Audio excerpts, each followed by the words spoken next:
Hi, Dr. Reagan Robertson, CCO of Productive Dentist Academy here, and I have a question for you. Are you finding it hard to get your team aligned to your vision, but you know you deserve growth just like everybody else? That's why we've created the PDA Productivity Workshop. For nearly 20 years, PDA workshops have helped dentists just like you align their teams, get control of scheduling, and create productive practices that they love walking into every day.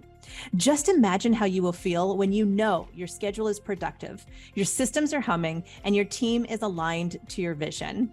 It's simple, but it's not necessarily easy. We can help. Visit productivedentist.com/workshop. That's productivedentist.com/workshop to secure your seats now. Once your team understands, if you've got high turnover, that usually is an indication that people have stopped growing in your practice.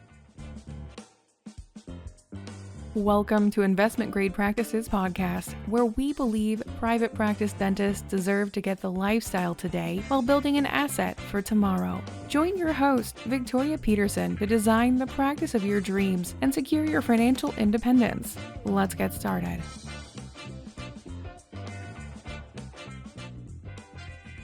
What an incredible pleasure to spend time with my good friend, Dr. Adrienne Reynolds.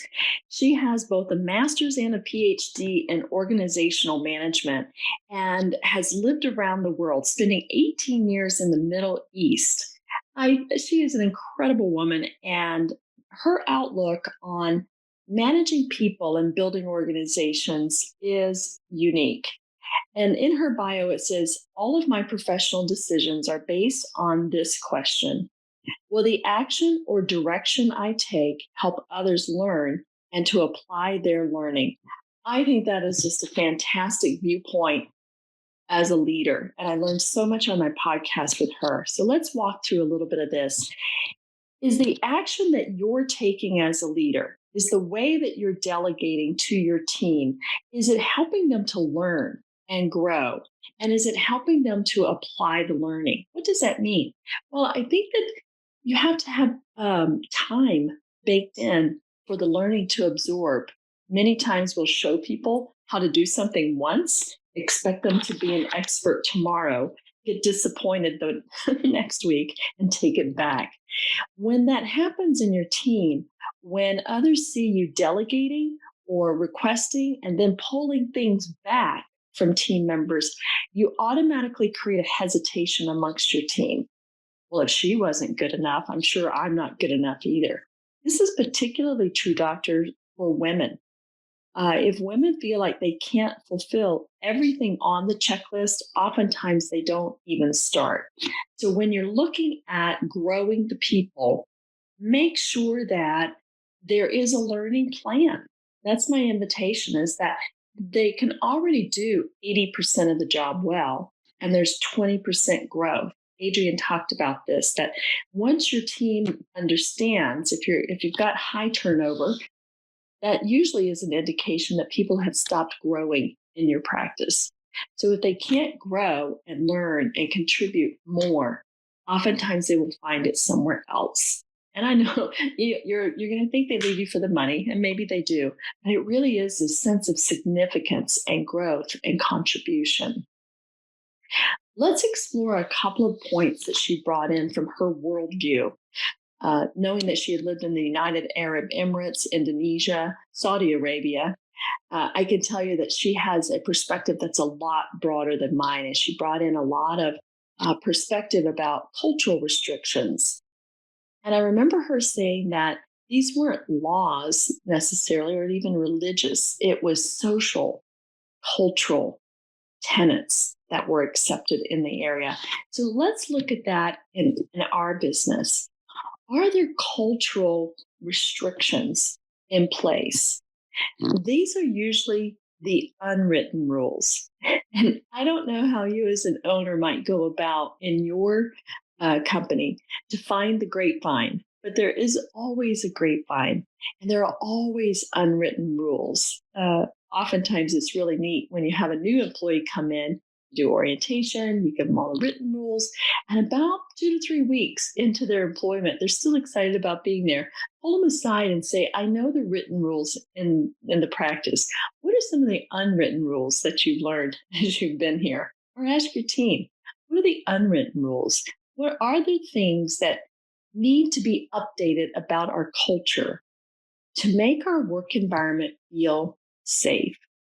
And in this time that we're living in today, safety, certainty, security are fundamental. Teams are demanding this. At the same time, they want variety and uncertainty and surprise and something new.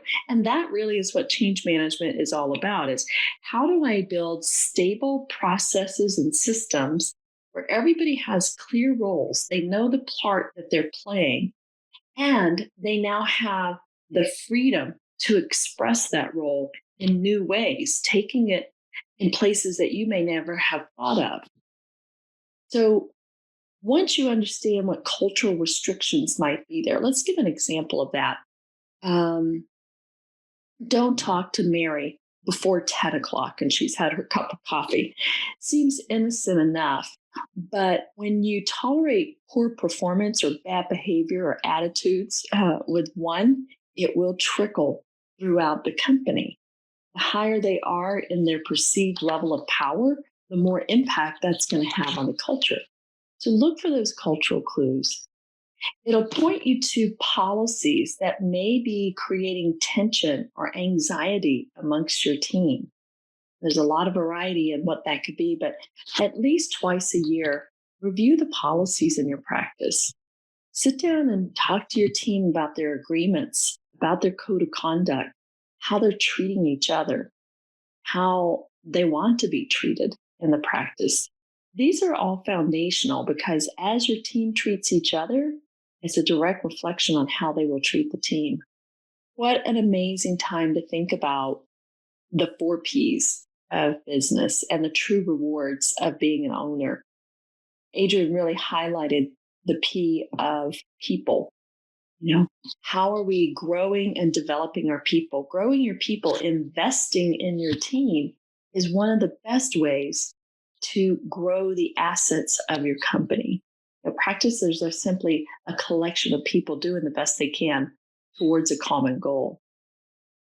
When you get the people in place, then the processes are in place. They can start living on purpose, expressing their passions. This is the correct order to gain predictable profits over time. Thank you, Dr. Adrienne, for being with us today and showing us how people really are the fuel for the business. And as wise investors in our practices, investing in your people is one of the smartest investments you can make. Thank you for tuning in to this episode of Investment Grade Practices Podcast. If you find value in this episode, help us spread the word by passing it along to a dental friend, subscribe, and give us a like on iTunes or Spotify. Learn more about building your investment grade practice at productivedentist.com today.